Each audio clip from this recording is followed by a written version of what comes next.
तिल तिल के घुलेगा वो आदमी कि उसने अपनी बेटी को मारा है, मजाक नहीं है। जितना मनोविज्ञान मैं समझता हूँ इतना एक तरफा नहीं है कि बुरा आदमी है अच्छा आदमी है, शेड्स हैं। एक ही इंसान के अंदर बहुत सारे शेड्स हैं और मनोविज्ञान में ये बात मानी जाती है। आप लोग सोच के देखिएगा, जिस इंसान को आप सबसे ज़्यादा प्यार करते हैं कुछ मोमेंट्स में सबसे ज़्यादा नफरत भी उसी से करते हैं। तो एक ही इंसान से प्यार होना और नफरत होना ये सामान्य बात है। इस हद तक नफरत हो जाए कि आप गोली मार जाओ उसको, ये थोड़ा सा अटपटी सी बात है। Thank you sir. और इसी से एक गंभीर मुद्दा निकल के आता है ऑनर किलिंग का।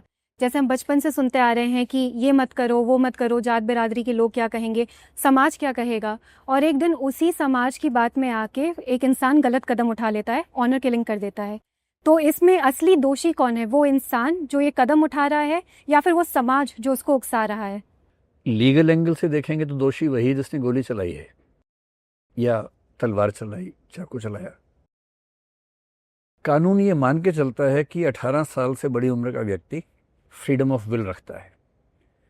फ्रीडम ऑफ विल का मतलब है कि अगर किसी ने मुझे उकसाया तो भी मेरे पास ये ऑप्शन था कि मैं उकसावे में आऊं या ना आऊं। मैं आ गया, मैंने गोली चला दी, तो जिम्मेदारी तो मेरी बनती है। तो लीगली तो रिस्पॉन्सिबल वही व्यक्ति जिसने हत्या की है, उम्र कैद उसी को होगी। ज़्यादा से ज़्यादा ये हो सकता है कि अगर ऐसे प्रूफ मिलते हैं कि कुछ लोगों ने उसको उकसाया था, और उकसाने का मतलब क्या है, अगर ये कहा था कि बेटी हाथ से निकल गई है तो ये उकसावा नहीं है। अगर ये कहा कि बेटी को मार दो, गोली मार दो उसको, मैं होता मार देता गोली, ऐसी बातें की हैं, तो एबेटमेंट जैसा कोई क्राइम उस पर हो सकता है कि बने। लेकिन अगर हम थोड़ा ब्रॉड पर्सपेक्टिव में देखें तो मेरा ख्याल है कि जिम्मेदारी समाज की ज़्यादा है। मजबूत से मजबूत इंसान भी जब पूरा समाज उसके पीछे पड़ जाए वो झेल नहीं पाता है। परिवार कोई नहीं झेल पाते हैं। आपके परिवार में 5 लोग हैं, बाकी चारों आपके पीछे पड़ जाए, रोज़ दबाव बनाए, सुबह से रात तक दबाव बनाए, कब तक आप झेल पाएंगे? एक समय के बाद अंत में आप वो कर बैठेंगे जो परिवार चाहता है आपका। अब जात बिरादरी अगर ऐसा करने लगे, गांव के 100 लोग हैं, 100 के 100 ऐसी बात कह रहे हैं, उकसा रहे हैं, प्रेरित कर रहे हैं, कब तक कोई झेलेगा इस चीज को? तो सच बात है कि ऑनर किलिंग जैसे मामलों में नैतिक अपराध तो समाज की ओर से होता है। कहीं भी हो, भारत में हो, यूरोप में भी होते रहे हैं, अमेरिका में भी होते रहे हैं। अभी अमेरिका में ब्लैक्स एंड वाइट्स के अपराध जो होते हैं उसमें वो वाला भाव होता है। ऐसे कई अपराध हुए हैं, किसी ब्लैक व्यक्ति को सिर्फ इसलिए मारा गया कि हमारे ऑनर के खिलाफ उसने काम कर दिया है। कितने ऐसे केसेस हैं। कैशियस क्ले, मतलब ओलंपिक गोल्ड मेडलिस्ट था, उसके साथ ये सब घटनाएं हुई। उसने अपना ओलंपिक गोल्ड मेडल फेंक दिया था नदी के अंदर इसी वजह से, नाराज होके। तो दुनिया के किसी भी समाज में अगर ऑनर किलिंग हो रही है या कोई भी ऐसा क्राइम जो समाज के सम्मान के नाम पे हो रहा है, नैतिक अपराध तो समाज का है, क्योंकि उसने दबाव बनाया। इतना दबाव कि झेलना संभव नहीं होता है।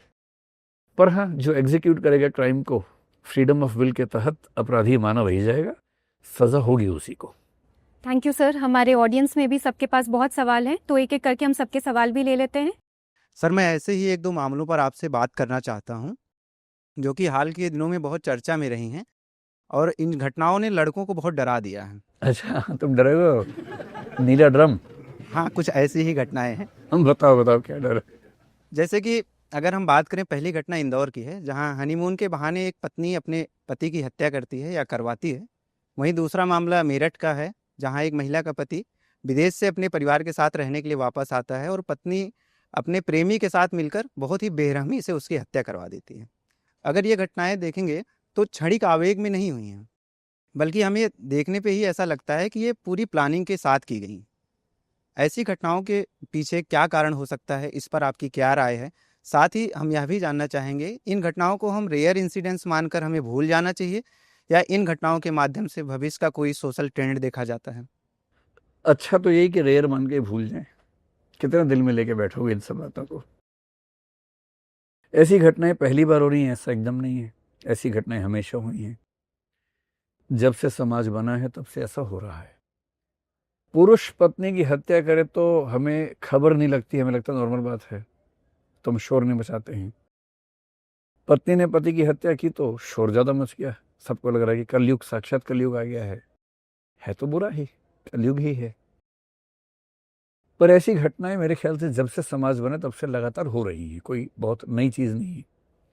आपको आश्चर्य होगा कि अभी कुछ बच्चों के निबंध लेखन के लिए मैं रिसर्च कर रहे थे, तो हमारी टीम ने तय किया कि हम संस्कृत साहित्य की कहानियाँ पढ़ेंगे और उन कहानियों के माध्यम से देखेंगे कि हमारा तब के समाज का क्या तस्वीर मिलती है और हमारे समाज से कितनी मैच करती है। तो इंटरेस्टिंगली एक कहानी 11वीं सेंचुरी की मुझे मिली। आपने किताब का नाम सुना होगा वेताल पचीसी, सुना है? और एक सिंहासन बत्तीसी का सुना होगा। जी ये 11वीं सेंचुरी और 14वीं सेंचुरी की किताबें हैं, संस्कृत की हैं। जो 11वीं सेंचुरी वाली किताब है उसमें कहानी मैंने पढ़ी। कहानी ये है कि एक आदमी ने तपस्या की, तो उसको भगवान ने कहा कि बताओ क्या चाहते हो। उसने कहा मुझे अमर कर दो। भगवान ने एक फल दिया कि लो ये खाओ, अमर हो जाओगे। अब उसने अपनी पत्नी से कहा कि क्या करें, तुम अमर होगी कि मैं हो जाऊं। तो पत्नी ने कहा हम लोग होगे क्या करेंगे, राजा के पास जाओ, राजा को ये फल दो, उससे पैसे ले आओ बहुत सारे, हम वैसे ही बढ़िया जिएंगे। तो वो व्यक्ति राजा के पास गया, राजा को बताया। राजा का नाम मेरे ख्याल से भर्तृहरि है उस किताब में। तो राजा ने 1,00,000 मुद्राएं देके फल ले लिया। राजा को लगा मैं अमर होके क्या करूंगा। तो उसकी बहुत सारी रानियों में से जो उसको मोस्ट मतलब फेवरेट रानी थी उसकी, आपने कभी सुना कि मोस्ट फेवरेट राजा था रानी का? नहीं सुना होगा ना। हाँ, तो उसने उस रानी को ये कहा कि ये फल तुम खा लो, अमर हो जाओगी, मैं क्या करूंगा अमर होके। उसने कहा ठीक है। रानी का इश्क चल रहा था थानेदार के साथ, जो शहर का मेन थानेदार था। शाम को वो मिले, उसने कहा कि मैं अमर होके क्या करूंगी, तुम खा लो, तुम अमर हो जाओ। उसने कहा ठीक है। थानेदार शाम के बाद वेश्यालय में जाया करता था। वो वहां ले गया फ्रूट को। उसने उससे कहा अपनी फेवरेट वेश्या से कि तुम खा लो, मैं क्या करूंगा अमर होके। उसने कहा ठीक है। उस वेश्या को लगा मैं अमर होके क्या करूंगी। वो नेक्स्ट डे चलेगी राजा जी के पास। तो बोले राजा जी मुझे एक फल मिला है अमर होने के लिए, मेरी इच्छा है कि आप इस राज्य के सबसे महान व्यक्ति हैं, आप अमर हो जाएं। उसको फ्रूट दिया, वही फल था। 11वीं सेंचुरी की बात कर रहा हूं मैं, 21st की बात नहीं कर रहा हूं। 14वीं सेंचुरी में एक किताब है सिंहासन बत्तीसी, विक्रमादित्य की कहानियां हैं। उसकी एक कहानी मैंने पढ़ी, हाल ही में पढ़ी वो सब कहानियां हमने किसी खास पर्पज से। राजा विक्रमादित्य निकले हुए हैं जनता के बीच में रात को भेष बदल के। अचानक देखा कि एक घर की फर्स्ट फ्लोर से रस्सी मोटी सी टंगी हुई है। उनको लगा कि जरूर कोई डाकू चढ़ा होगा, चोर चढ़ा होगा, मैं इस परिवार को बचा लेता हूं। तो वो खुद रस्सी से चढ़े परिवार को बचाने के लिए तलवार लेके। जैसे ही अंदर गए तो उनको आवाज आई फुसफुसाने की एकदम। तो कान लगा के सुनने लगे। एक स्त्री, उस घर की स्त्री किसी पुरुष से कह रही है कि मेरा पति साइड वाले कमरे में सो रहा है, तुम जो हार लाए हो नौलखा बड़ा अच्छा है, अगर तुम उसको मार दोगे तो ये सारी संपत्ति भी लेके हम चलेंगे और सुख से रहेंगे। फिर उसके बाद लंबी कहानी है, लेकिन अंत में राजा ने उस महिला को गिरफ्तार किया, अरेस्ट किया, पनिशमेंट दी। ये 14वीं सेंचुरी की बात चल रही है, आज से करीब 700 साल पहले की बात। इसलिए बस ये कि उस समय सोशल मीडिया नहीं था, इसकी कहानी आपको भी नहीं पता।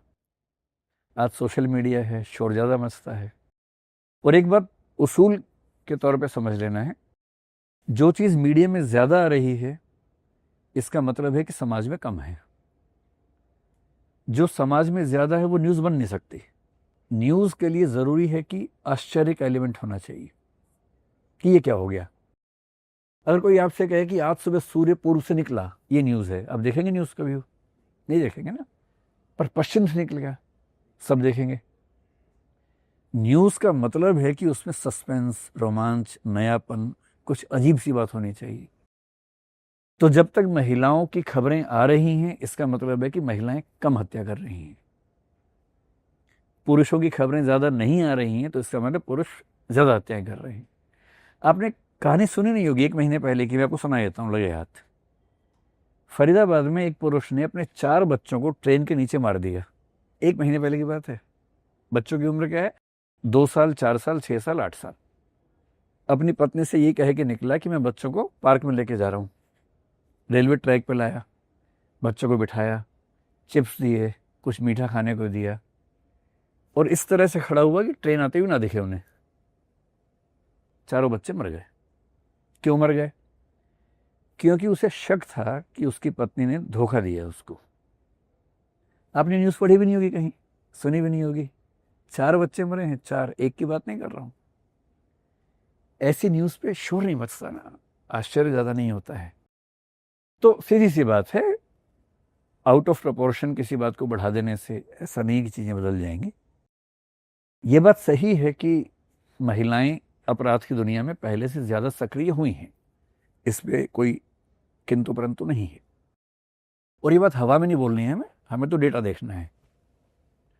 एक संस्था है NCRB, आप जानते होंगे, नेशनल क्राइम रिकॉर्ड्स ब्यूरो। एक होता है NFHS, national family health survey. ये 2 ऐसी